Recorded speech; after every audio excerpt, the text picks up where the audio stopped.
Hi, I'm Simon. Thanks for tuning in to The Ordinary Filmmaker. It's a beautiful summer day here. It's about 70 degrees Fahrenheit or about 21 degrees Celsius, but I'm not here to talk about the weather.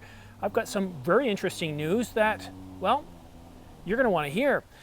Canon Rumors just put out some information about us getting three, not one, but three APS-C R system cameras that are going to start arriving in the fourth quarter of this year into 2022. That's right, three of them. Now, the cameras are supposed to be called the R7, R8, and R9. I'm going to tell you why I'm going to call that into a little bit of doubt. And also, Canon Rumors rates this as a CR1, so it hasn't been validated at this point. But as the information goes, the R7 is supposed to be the high megapixel version, the highest quality, the most capable APS-C R system camera.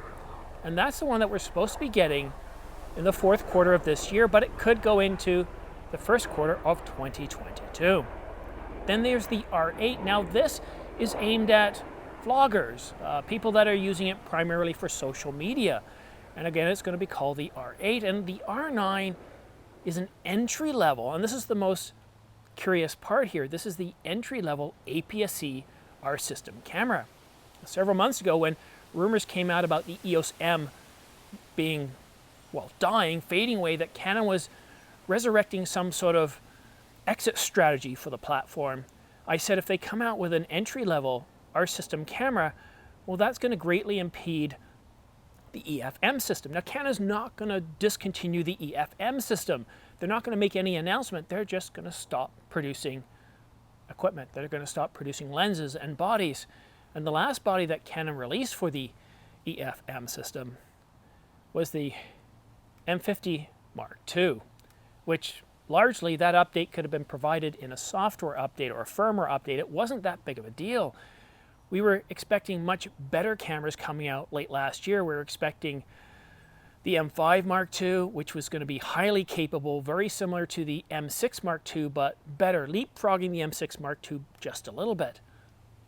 But a highly capable entry-level R system or entry-level APS-C R system camera, if they don't cripple the living daylights out of it, if they make it as capable as the M5, for example, but you have access to all those R system lenses, as well as for $100, you have access to all those EF and EF lenses, well, a lot of people are going to start questioning why bother buying an EFM mount unless they want to get a really good deal on some old hardware. I know myself personally, if I was on a restricted budget, I was looking at getting into Canon, I was looking at that DSLR mirrorless market around $500 to $1,000, I wouldn't be touching the EFM system. I'd be going straight to either an entry-level APS-C or maybe even the high-end APS-C, which was supposed to be the R7. Now let's take a look at the naming here. If it is the R7, that means that the next camera lower than the R6 in capabilities is going to be an APS-C camera.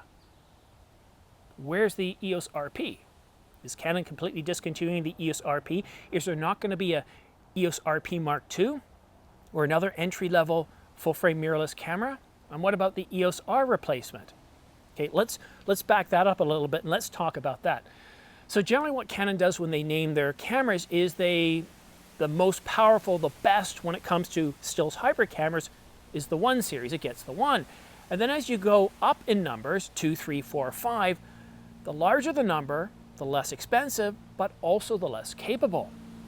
So if we're supposed to be getting a follow-up to the RP, I would expect Canon to give it an R number, just like they have with every other R system camera outside of the RP and the EOS R. And there's also a rumor from Canon Rumors that we're also supposed to be getting a camera that's going to be as capable, well, it's going to be mid-capable between the EOS RP replacement and the R6. So what's Canon going to call those? The EOS RP Mark II and the EOS R Mark II? No, I don't think so. I think they're going to continue with that numbering. I think the EOS RP Mark II is going to be called the R8, and the R7 is going to be that mid-capable camera. I know, it's a lot to unpack. And again, these are rumors, but we're starting to see these rumors that are kind of competing against each other. They're fighting against each other. And when Canon came out with the EOS R and then the RP, this was Canon's way of saying, look, we're late, but we're committed to the mirrorless system. We're going to be producing mirrorless cameras. And in future financial statements, they said the same thing. In earnings calls, they said, look, we know we're behind, but we are 100% dedicated to the RF, or the R system, the RF mount, and we're leaving the EF mount behind. We're not going to produce anything new for that mount, and we'll keep producing products for that mount so long as there's enough demand. So when it comes to branding and naming, it doesn't make sense to go R1, R3, R5, R6, EOS RP Mark II, EOS R Mark II, R7, R8, R9. It doesn't really make sense. And if we look at Canon's naming previously, before they got into mirrorless, you had the 1DX, you had the R5. There was no R3. There hasn't been an EOS R for some time. An EOS 3 for some time. Then we had many other cameras. We had the 6D, the 7D. Then we had, and now it depends on where you are in the world as to how Canon named this, but you had the 90D, the 80D, the 70D, 60D, 50D, that increment of 10. Then you had the Rebel series, or the 100D, the 200D, or you had the 2500D, depending on where you are in the world.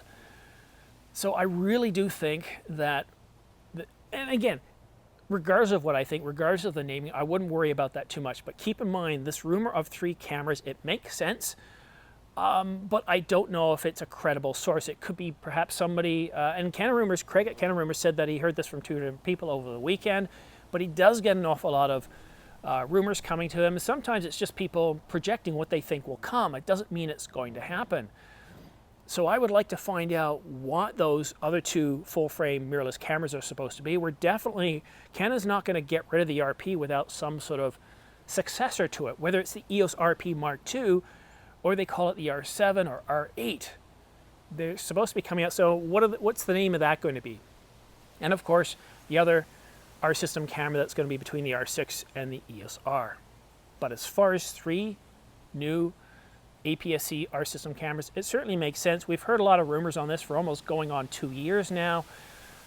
Canon's come out with a new mount. It makes sense to, yes, bring over your mirrorless cameras, put out your high margin cameras, and then of course bring along your APS-C. It makes a lot of sense. Others have done it. It's not really any surprise. So, what do you think? Is this a credible rumor, or is this somebody just saying, hey, you know, this is my projection, this is what I think? Because other than the names for the cameras, yeah, I completely agree. That makes a lot of sense. One last thing before I close off this video. I've received some comments lately about my rants and other things saying, you know, if you want to grow, if you want to do this, you might want to consider this and further niche yourself. And I do appreciate comments. I do read them, and I do listen. But I've been doing a lot of thinking lately, and I went back to my vision and my goals and my objectives, and well, I almost thought of stopping the channel. That's not what I want to do, because it is a creative outlet. I do enjoy it. But the main focus right now is I want to learn more. I want to get better at what I do. And the problem with doing videos every day, every other day, or 3 times in a day is I'm using presets. I'm stuck in the studio. Nothing's changed. I'm not having to fiddle around or play around with lighting because everything is the same every time. And that is good. When you're doing a lot of videos, that is handy. But I'm not learning. Shooting outside, having to deal with the constantly changing light conditions takes a lot more effort. I'm working with a full frame mirrorless camera. I almost thought of bringing the 70D out here and shooting both at the same time. The 70D is a lot more forgiving. The R5 isn't. It's a highly capable camera, but with that, it's also a professional camera. There aren't a whole lot of crutches.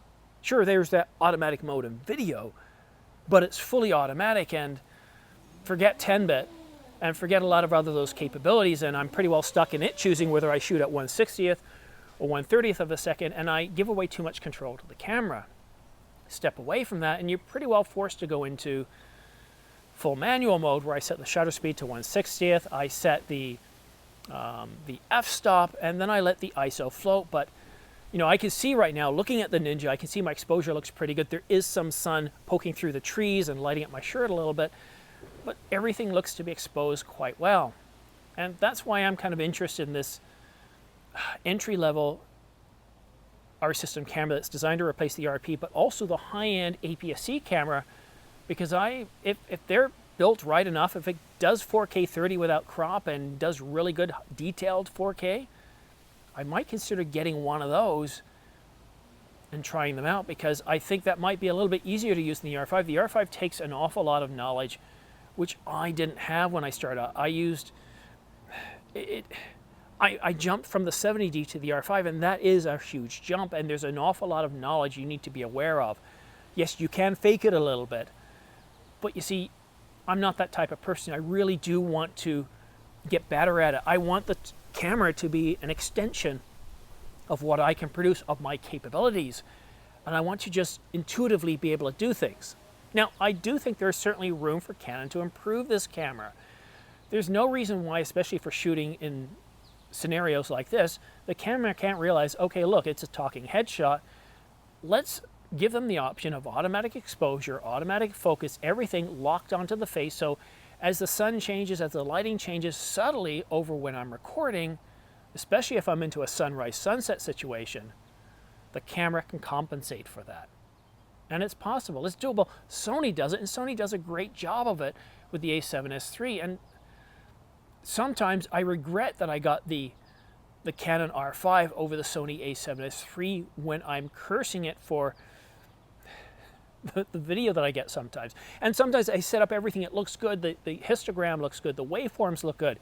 I start recording and I'm looking directly into the lens, not the monitors, because once you do that, you're not talking directly to you, or I'm not talking directly to you. So I don't always see that things are changing, and that's the problem with a one-person setup. So the more options you have, the more features like that that help you, the better things go. And one other thing I want to talk to you before I close this off, I'm trying not to make this a big one because that means a lot of editing time.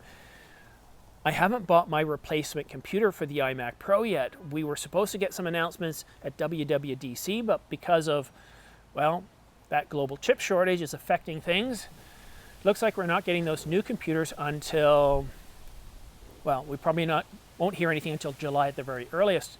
And I'm getting a little bit frustrated. While I've talked about the M1 MacBook Air and say how it's more than capable of editing, the problem is the screen is too small. I need an external monitor that puts up the price, and I don't want to have to go into that. But the amount of times where I'm editing and I'm trying to look, and the view screen for editing 4K, it just isn't big enough. I think that potentially the 16-inch MacBook Pro might be just the very minimum screen size that I would need to edit. But I'm really thinking of going back to something like a 27 or 32-inch or 30-inch screen, whatever that new replacement for the current 27-inch iMac.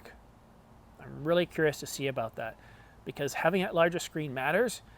And when I'm editing around the house, when I got to do that really good detailed video where I need to be able to see everything, I can go downstairs or wherever I've got the Mac and I can do that editing.